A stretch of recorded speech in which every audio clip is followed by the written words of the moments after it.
ನಮಸ್ತೆ, ಶುಭ ಮುಂಜಾನೆ. ಟೈಮ್ 3:30 ಆಗಿರಬೇಕು. ಹಂಗೆ ಒಂದು 4 ಸಾಲು ಗೀಚೇನೆ, ಭಾಳ ದಿನ ಆಗೈತೆ ಏನೂ ಗೀಚಿರಲಿಲ್ಲ. ಈ ಗೀಚಿನ ಶೀರ್ಷಿಕೆಗೆ ಏನಂದು ಹೆಸರು ಕೊಡ್ಬೇಕಂತ ಅರ್ಥ ಆಗಿರಲಿಲ್ಲ. ಅದಕ್ಕೆ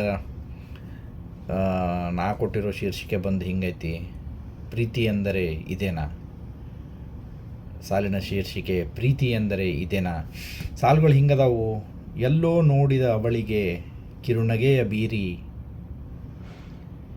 ಕಣ್ಸೊನ್ನೆಯ ಮಾಡಿ, ಹೇಗಾದರೂ ಅವಳ ಫೋನ್ ನಂಬರ್ ಸಂಪಾದಿಸಿ, ಹೆಲೋ ಹಾಯ್ ಗುಡ್ ಮಾರ್ನಿಂಗಿಂದ ಮೊದಲಾಗಿ, ಬಿಲ್ಡಪ್ಗಳ ಕೊಟ್ಟು ವೀಕ್ನೆಸ್ಗಳ ಮುಚ್ಚಿಟ್ಟು, ನಾನೊಬ್ಬ ಉತ್ತಮ, ನಾನೊಬ್ಬ ಸಜ್ಜನ ಎಂದು ತೋರಿಕೆಯ ಆಟವಾಡಿ, ಅವಳಿಗೆ ಊಟ, ಸ್ನ್ಯಾಕ್ಸು, ಗಿಫ್ಟು, ಪ್ರೆಸೆಂಟ್ಗಳ ಕೊಟ್ಟು, ಐ ಲವ್ ಯು ಎಂದು ಹೇಳಿ, ಪ್ರೀತಿಯ ನಾಟಕದ ಭಿಕ್ಷೆಯ ಪಡೆದು, ಬಸ್ ಸ್ಟಾಪಿನಲ್ಲಿ, ಪಾರ್ಕಿನಲ್ಲಿ, ರೋಡಿನಲ್ಲಿ, ಥಿಯೇಟರ್ಗಳಲ್ಲಿ ಕೈ ಹಿಡಿದು ಮುತ್ತಿಕ್ಕಿ, ಓಯೋ ರೂಮ್ವರೆಗೂ ಬುಕ್ ಮಾಡಿ, ಕಾಮಚಟವ ತೀರಿಸಿದ ಮೇಲೆ ಒಬ್ಬರ ಇನ್ನೊಬ್ಬರ ವೀಕ್ನೆಸ್ಗಳು ಗೊತ್ತಾಗಿ ಜಗಳವಾಗಿ ಬ್ರೇಕಪ್ಗಳಾಗಿ, ಮತ್ತಿನ್ನೊಬ್ಬರನ್ಯಾರನ್ನೋ ಮದುವೆಯಾಗಿ ಬಾಳುವ ಕಾಮದಾಟಕ್ಕೆ ಪ್ರೀತಿಯೆಂದೇಕೆನ್ನುವಿರೋ ಋಣವಿಲ್ಲದ ಹುಚ್ಚಪ್ಪಗಳಿರ.